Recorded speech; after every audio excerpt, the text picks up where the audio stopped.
ভাইয়া তুমি তো বেড়াতে যাচ্ছ, বাইরে কিন্তু অনেক ঝড় বৃষ্টি হচ্ছে, তুমি না সাবধানে দেখে শুনে যেও, ঠিক আছে? আর শোনো, তুমি কিন্তু বাইরে যাচ্ছ, বন্ধু বান্ধবরা কিন্তু এক একজন এক এক রকম হয়, বুঝছো? ওদের থেকে সাবধানে থাকবে।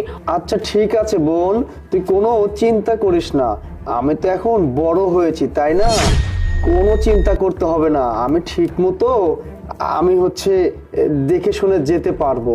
হ্যাঁ, তবে একটা জিনিস কি, বাবা আসলে বাবাকে টেনশন করতে মানা করিস।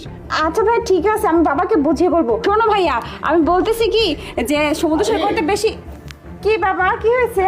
বাবা আচ্ছা, ওই যে লকারের মধ্যে আমি 2 লক্ষ টাকা রেখেছিলাম, টাকাটা কোথায় গেছে? কি বলতেছো? টাকা কোথায় গেছে? মানে টাকা টাকা কোথায় গেছে আমরা কি করে বলবো? বাবা দেখো না, ভাইয়া তো ওই যে বেড়ানোর জন্য বের হচ্ছিল, এর জন্য আমি এখানে ভাইয়াকে হেল্প করতেছিলাম, ভাইয়াও চলে যাবে।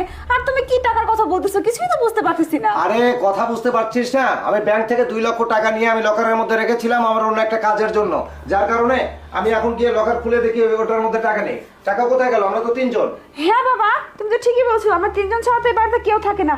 তাহলে নিলে নিশ্চয়ই আমরা 3 জনের ভিতরে যে কোনো একজন নিছি। আর তোমার টাকা তুমি পাচ্ছ না, বাকি থাকলাম আমরা 2 জন। কি ব্যাপার ভাইয়া, তুমি কি টাকা পয়সা নিছো নাকি? না না প্রিয়া, তুই এসব কি বলিস বোন? বিশেষ করে বাবা, আমি তোমার টাকা নেই না, আর আমি নিলে তো বাবাকে বলেই নিতাম। না দেখো বাবা, আমি একটা জিনিস খুব খেয়াল করে দেখছি, বুঝছো? ভাইয়া মানে বড় হওয়ার পর থেকে যখন এদিক ওদিক কোথাও বেড়াতে যায়, ঠিক তখনই দেখা যাচ্ছে যে আমাদের বাড়ি থেকে কিছু না কিছু টাকা পয়সা হারিয়ে যায়।